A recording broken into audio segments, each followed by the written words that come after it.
Okay, so the reason I'm coming back to this is the ideas around this presentation are continuing to unfold. Um, and I've been using this with a few different organizations talking about the concepts. So, and just as a reminder, the idea of this slide or this image is that at every stopping point as a client has shared something, we have 100 doors to go through, 100 paths to consider, and every question we ask opens different kinds of paths to us. And on Tuesday, one of the coaches was having a hard time integrating client language into the questions, especially around the agenda setting questions. So it created this, the ending of the agenda ended up, there's so much beautiful work up at the top. There was an engine component that we could have played with that had a lot of meaning to it, but that engine component, it was a flywheel. It didn't make it down. And the other figurative language didn't make it down to the result question. It was just, what do you want by the end of our conversation today? And so such important, meaningful work ended with kind of a bland structure question. And then we commented how it kind of felt like Brian showed up and asked the agenda question. And so in light of that feedback, I was like, hey, try to bring that client language in to make this come to life. The coach said, it was really hard for me to think about what words to use from the client because I was really trying to focus on what would be the right question to ask. And I hadn't really thought of that as a perspective we struggle with as coaches. I'm not sure if anyone here has felt that before. I'm having a hard time thinking of the question to ask my client because I'm not thinking of the language they're using. I'm thinking of what might be the right question to use. Has anyone felt that? Getting some nods? Okay. So the reframe there was first find the right word. First find the right word, phrase, or figurative language. Then you can hear the right question. So I hear the client talk about a flywheel. I know what a flywheel is. We talked about it. If you don't know what a flywheel is, that's fine.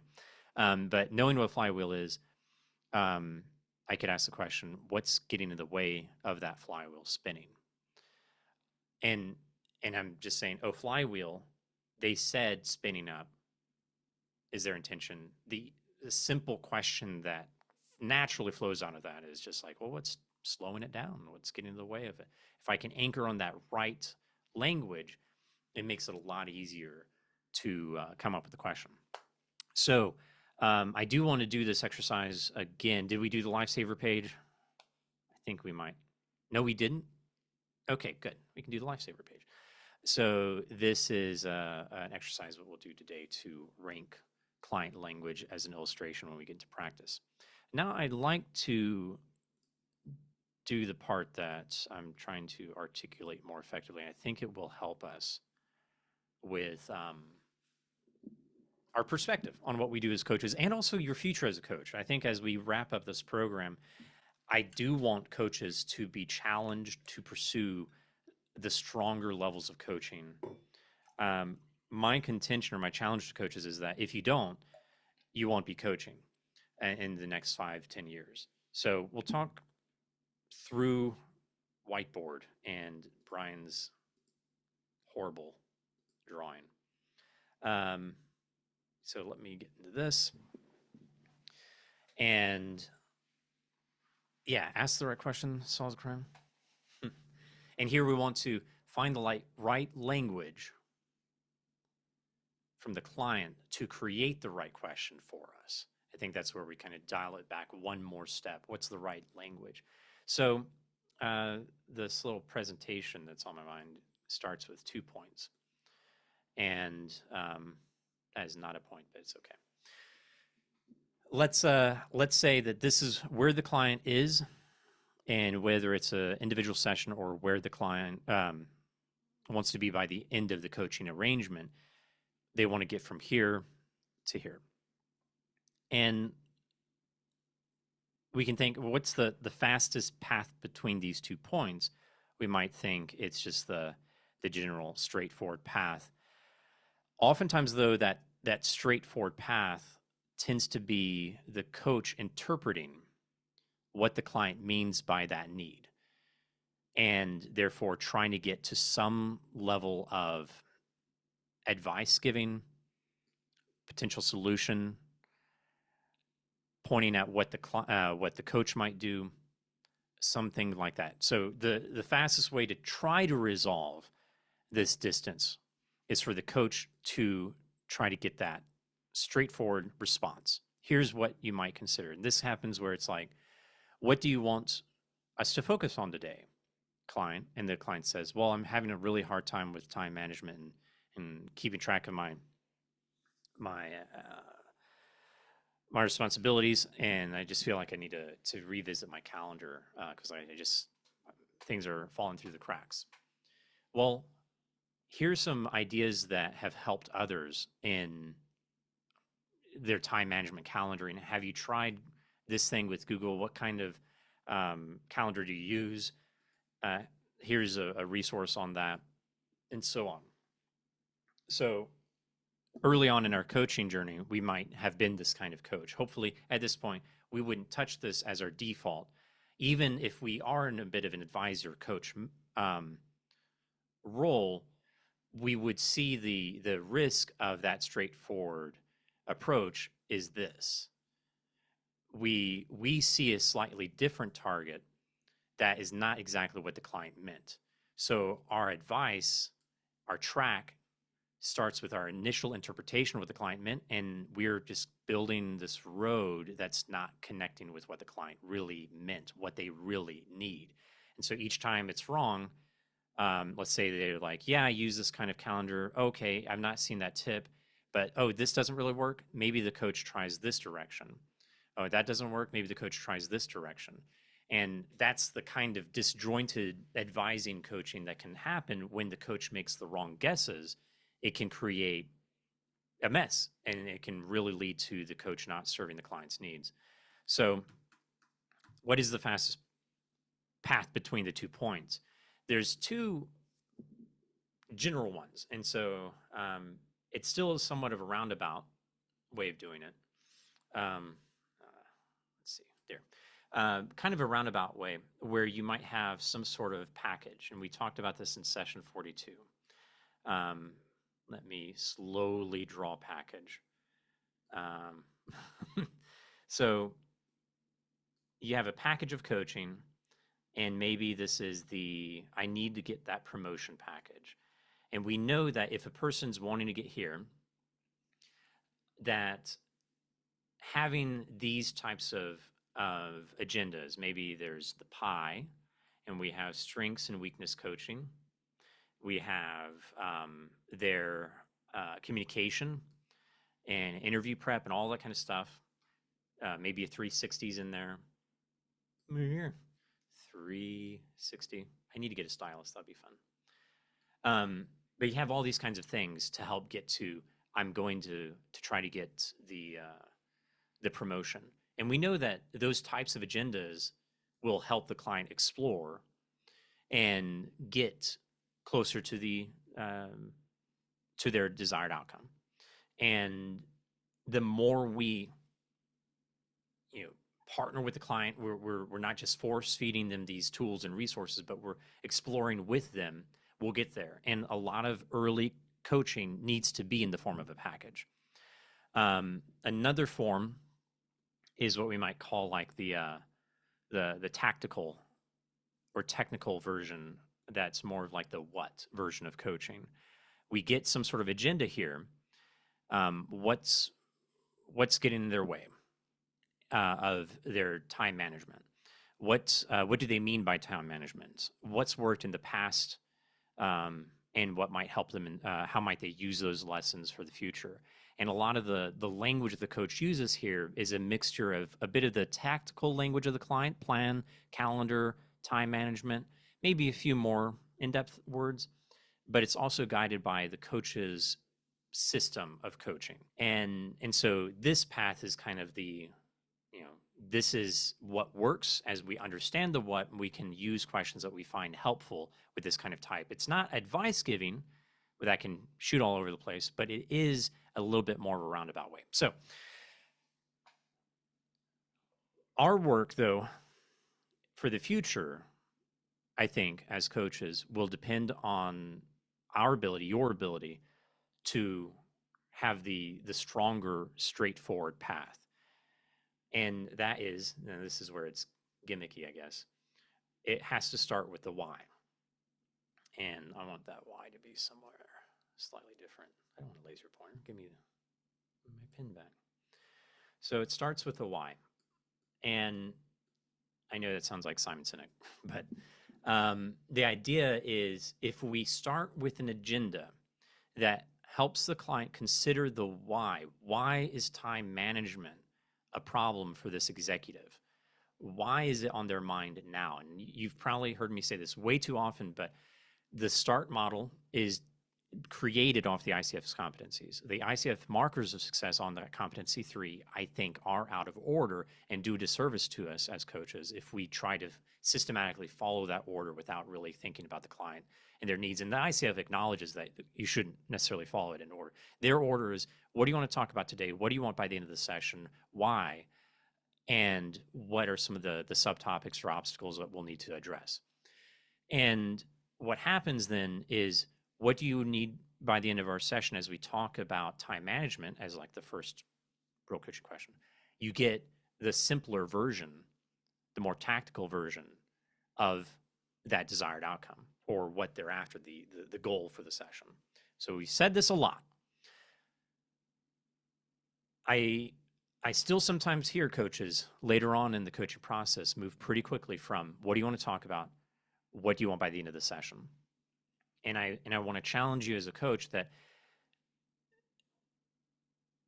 not making that shift to 1, 2, maybe 3 significance-oriented questions will, in the long term, make it harder to serve in the field of coaching, because understanding the why goes a couple of chunks down, helps the clients articulate what this time management thing is all about. And as we say, so you're an executive, you're highly accomplished. Why time management? And why now? Is a bit of stacked, but maybe the client says, well, it came up in a feedback form from 360, and like 3 people had said it. And it just it took me by surprise, and I didn't know what to do with it. And then so now it's like addressing feedback from a 360 is slightly different from time management. What was your first impression when of what they meant by time management being an area of development? Well, I feel like it's related to this project that failed because it happened right before the 360 went through, and this happened because a deadline happened, and I didn't get what I needed from the peer. And in all of my interactions with this peer, they are always dragging their feet, and I feel like they don't trust me, and things aren't working. Okay, wait, are we talking about time management and calendaring, or the 360, or their relationship with their peer that's created an impression with their leadership and their direct reports? If we start at the top around time management, what do you need? We might get the response that was given to them from the 360. If we give just a little bit of time, not 5, 10 questions about the why, but some questions about that why, we get the more significant agenda. And this is where I think our future as coaches comes into play, and why I think I'm wasting all this time to do this presentation. I don't do this in our classes normally, so forgive me.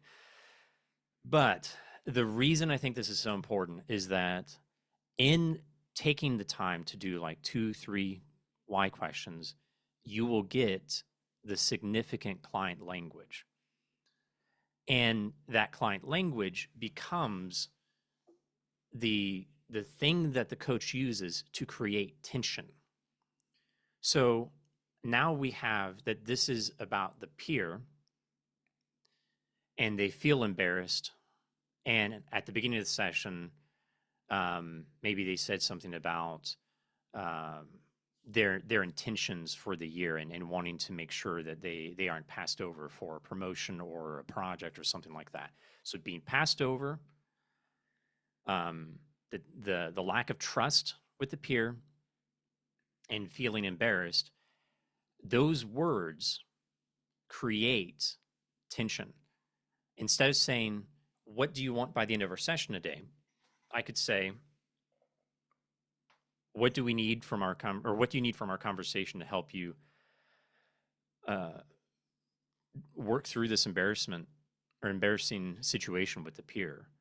Or what do you need from our conversation to help you maintain your reputation as an executive in the face of this embarrassing situation? There's much more depth to that, and that will naturally produce. And I've seen this now. The reason I'm saying this kind of stuff is I've seen it for 6-7 years now as I've run these kind of assessments. That produces a bigger output from the client, and that output will most of the time have more meaningful language in it. Less plan, less calendar, less Monday, less Friday, more of the relationship with the peer, more of their perception of themselves, more of what they want instead of the embarrassment. So it deepens. Then our next question continues not to move towards action, not move towards planning, not to move towards moving to a solution. I don't ask, okay, so what is one thing that you want to tell your peer? No, I continue to build that tension with the client's language. What's changed with this relationship that's led to the sense of embarrassment? Maybe that leads to deeper language, and I use that language for the next question. I pick the right language and allow the next question to happen. And over time, I'm like, well, are we really exploring the right kind of stuff? You said at the beginning you wanted to address this situation with your peers so that you don't feel embarrassed anymore. How are things going? What should we explore next? But most of the time, after about 10 to 15 questions of tension, the client moves. The client creates an aha moment. There's a light bulb that goes off. That is a beautiful light bulb. And that leads directly to them creating their solution for themselves. So if we are in a space of work where we truly believe that the solution to this problem is going to be the client driven solution, if we're working in a Rogerian space where the client will have the ability to come up with their solution, we're not talking about building a resume and wanting to figure out how to technically build it or how to use LinkedIn, or the things where our advice giving makes sense, cuts the knot, and we get to the other stuff. If we're dealing with agenda where only they can navigate that peer relationship, creating the tension, using client language to develop the right questions helps the client shoot over here, and that's the fastest path. And looking at an MCC recording where this is happening, it can go in 15 to 20 minutes. Sometimes it's hard for an MCC coach to find the right recording to submit to the ICF because they're too short. But they're very impactful and a lot of work for the client. Not every client's ready for that level of tension.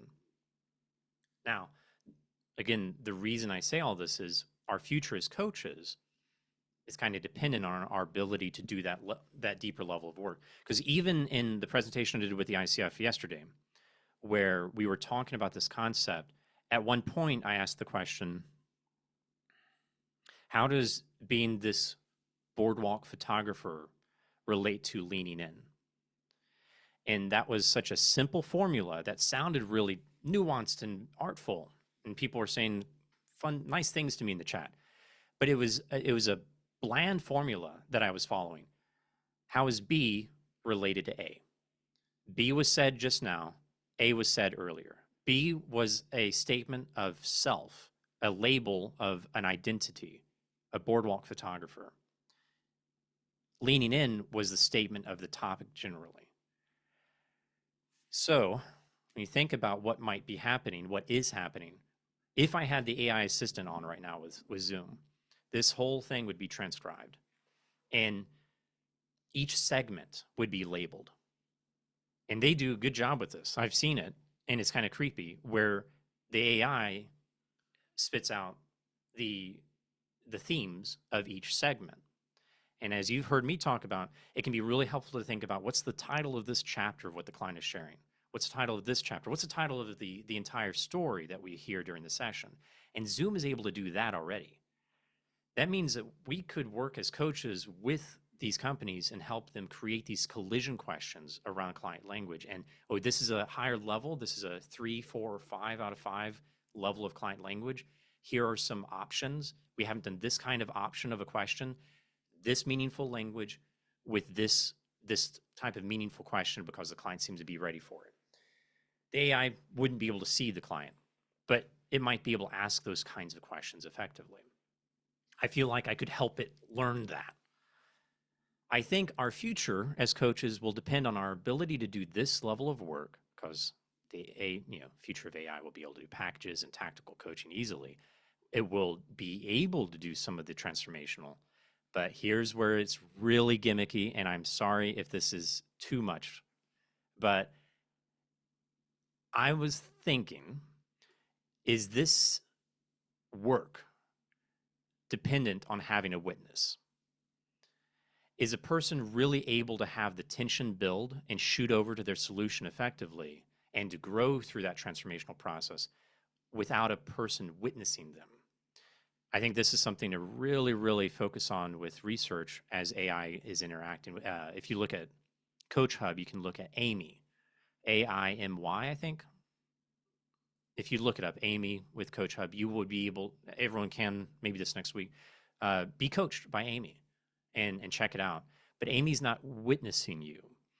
And that will limit, in my opinion, what you feel you're capable of.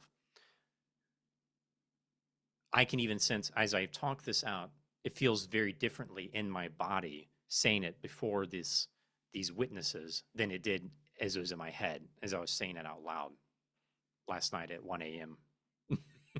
because of the babies.